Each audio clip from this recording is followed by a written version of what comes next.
Good morning, शुभ सकाळ. बघा अजूनही इकडे पाऊस पडतोय. छान वाटते, वातावरण मस्त वाटते. आता मी तुम्हाला माझ्या सकाळची सुरुवात दाखवते. चूल पेटवली पाणी तापवायला. पाणी तापून वगैरे झालं, आंघोळ बिंघोळ झाली. आता मी चुलीशी बसली आहे. थोडे माझे दिवे तेलकट झाले होते, ते म्हटलं थोडे चुलीत साफ करते. तेलकट असतात, आपण लावून जातो आणि मग नंतर 2-3 महिने येत नाहीत, मग ते तेलकट होतात, हात जरा खराब होतात. तर चुलीत थोडे ते तेल सगळं जळून जातं. हे बघा मी वात वरचं असतं ना वात लावायचं, ते कसं पेटतं बघा.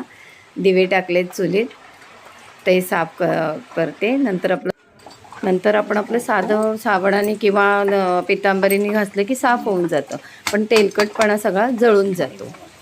बाकी आता आम्हाला सगळे देवळात जाण्यासाठी तयार होत आहेत, म्हणून मी आपल्या चुलीशी बसली. आता आम्ही देवळात निघालो आहे, आमच्या मंदिरात भैरी जोगेश्वरीच्या मंदिरात निघालो आहे, आमच्या गावदेवाच्या.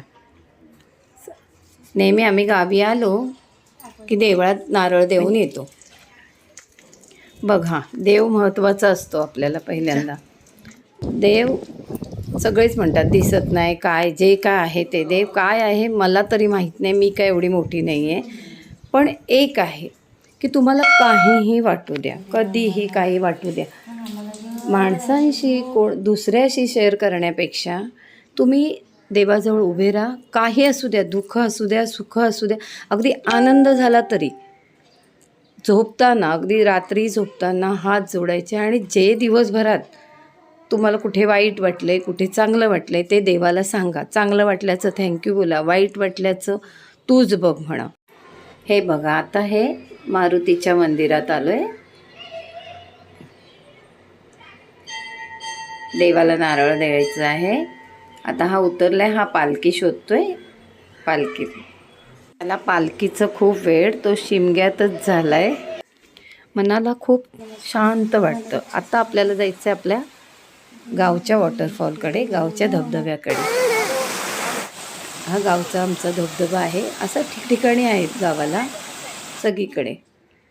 हे बघा, पण काय झालं आहे, आम्ही इथे असं वाटलेलं की मुलांनी पण कपडे वगैरे घेऊन आलेलं, पण आमचा छोटा आहे ना, तो पाण्यात जाऊन देईना. आणि शिवाय काय माहिती, हे सगळं आपण काय काय बघतोय ना, त्यामुळे तेवढी हिंमत पण होत नव्हती. तसं होत नाही कधी. गावची मुलं नेहमी जातात. अगदी 10 वर्षापूर्वीचं पासून माझा मुलगा जातो आहे. पण आता काय माहिती, ती एक भीती झाली आहे मनात, वरून पाणी येईल, वरून पाणी येईल. पण तसं काही होत नाही इकडे. छान वाटतं, पण बघायलाच किती सुंदर वाटतंय बघा. कशाला कुठे मोठमोठ्या धबधब्यांकडे जायचं, आपल्या गावी यायचं आणि ही मजा घ्यायची.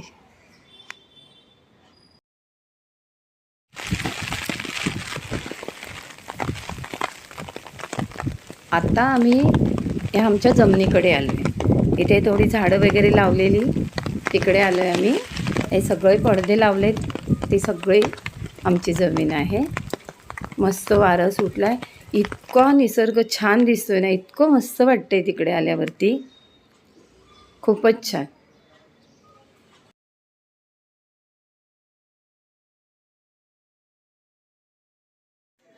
या इथे आमची कातकरवाडी आहे, तिथल्या मुली बघा किती छान खेळत आहेत. आहे का अशा आपल्या मुलांना खेळता येते का? आमचा मुलगा एक थेंब नातू अंगावर घेऊन देत नाही पाण्याचं, आणि ह्या बघा कशा खेळत आहेत. हे सगळं गावचं वातावरण असतं. आणि ह्या ते दिसते ना, हे नाचणीची रोपं आहेत. नाचणी लावली आहे शेतामध्ये. आमचे जे शेत वगैरे हे सगळं जे बघतात ना, त्यांनी आता नाचणी लावली आहे.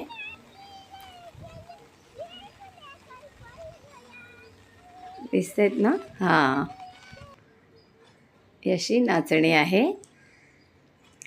खूप मस्त वाटतंय हो हे सगळं बघायला. तुम्ही म्हणाल काय सारखं छान छान म्हणते, पण खरंच छान आहे हो हे. हे मारुतीचं मंदिर आहे.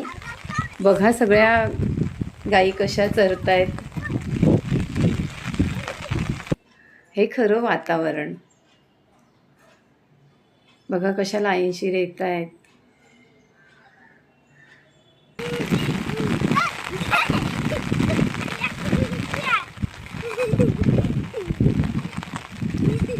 मला कौतुक वाटत होतं ह्या मुलींचं, म्हणून मुद्दाम मी व्हिडिओ केला. हे बघा, हे गुरं चरवत आहेत. हे गुराखी. हे आहे का हो आता? काही दिसतं का असं? हे सगळं दुर्मिळ होत चाललंय. गुराखी. ही आता आमची सुनबाई पावसाची मजा घेते. नमस्कार. माझा व्हिडिओ आवडला असेल लाईक करा, शेअर करा, सबस्क्राईब करा.